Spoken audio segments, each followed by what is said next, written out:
Hey everyone, BearDogCCG here. I'm Ryan and I'm bringing you guys a Chainburn deck profile. Yes, you heard me correctly, I said Chainburn. As I'm sure most of you know, Chainburn is probably one of the most degenerate decks in the game, and everyone hates to play against Chainburn. And it's actually kind of an interesting deck when you think about it though. Because it's not like complete Helmet where it's like summon Yamato and draw one or search one card. This deck, you actually have to know when to activate things, when to set stuff. It's much more complicated than a lot of people think. And I will get a lot of hate because of this deck, but I did want to bring you guys a deck profile because I just had all the cards sitting around, so I thought I'd throw it together and bring you guys a deck profile. So yeah, let's get started. I actually did take, I think it's a very similar build. I did take a build to regionals last year, and it's funny because I actually got a few players to like either cry or get up in the middle of the game and just leave. So yeah. For the burn cards, of course, we play the standard 3 Just Desserts, which is 500 points for each of your opponent's monsters, and 3 Secret Barrels, which is 200 for each card in your opponent's hand and on their side of the field. You rack up that damage by using Ojama Trio. Ojama Trio is like broken as hell. Like, this card probably shouldn't even be in the game. It's just that ridiculous. It's just summon 3 tokens to your opponent's side of the field to rack up damage for these cards. Like, good god. So that's for the burn traps. I actually have a few other ones, but they're for the one-ofs. For the draw power, I have 3 Reckless Greed. Yeah. 3 Jar of Greed. A lot of people don't like Jar of Greed. They'll rather play something like Magic Cylinder, but I prefer Jar of Greed because in this format, especially with Trishula, both Trishulas legal, you can easily get your back row popped, and Jar of Greed, you can chain it, so. And like I said in my Raccoon videos, you can't chain it to the declaration of the target. You have to chain it to the summon. Otherwise, you can't chain it at all. 3 Accumulated Fortune.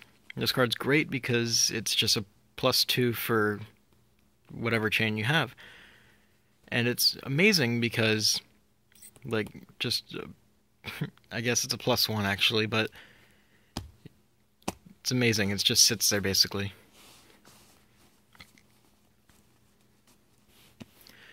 And for the traps that stall, I have 3 Threatening Roar and 3 Waboko. I would probably take out the 3 Waboko for 3 Swift Scarecrows. I just haven't been able to get a hold of them. My locals doesn't have any, and every time I find them, someone doesn't want to trade them or something. So yeah, 3 and 3. And then for the one-ofs, 1 Curse of Darkness and 1 Ring of Destruction. I know that I told you guys about Ring of Destruction in my Raccoon video.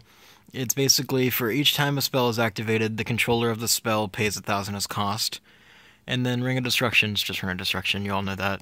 But Curse of Darkness against Nekroz, Shaddolls, Cliffords, and anything, this format is just fantastic.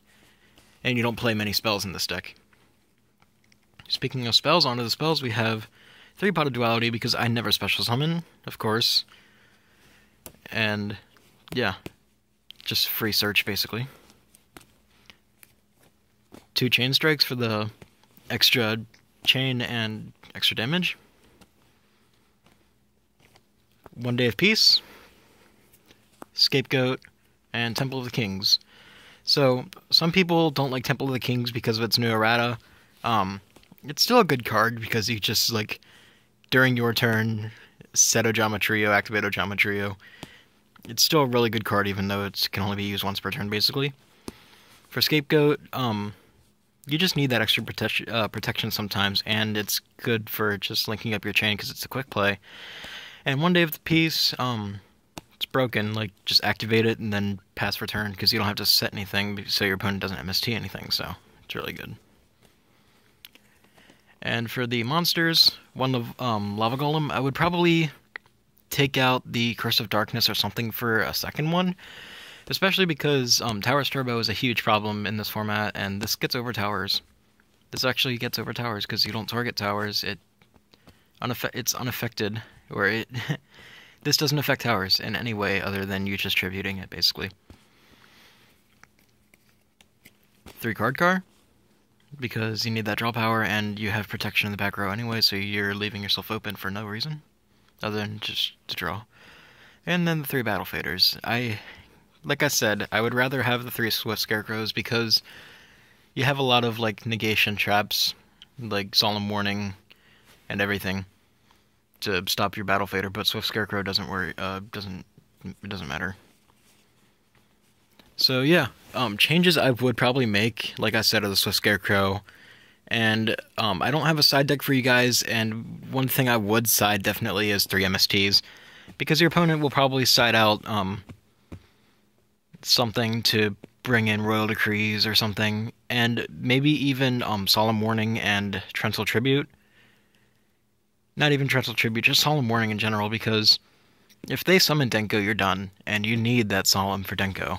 So, yeah, this deck, like I said, it's extremely...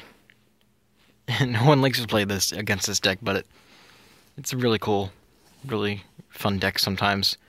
So yeah, comment, rate, and subscribe. Let us know what you guys thought of this deck profile, other than, oh my god, you're playing a generic, like, awful deck to play. You know what I mean? So yeah, guys, peace out.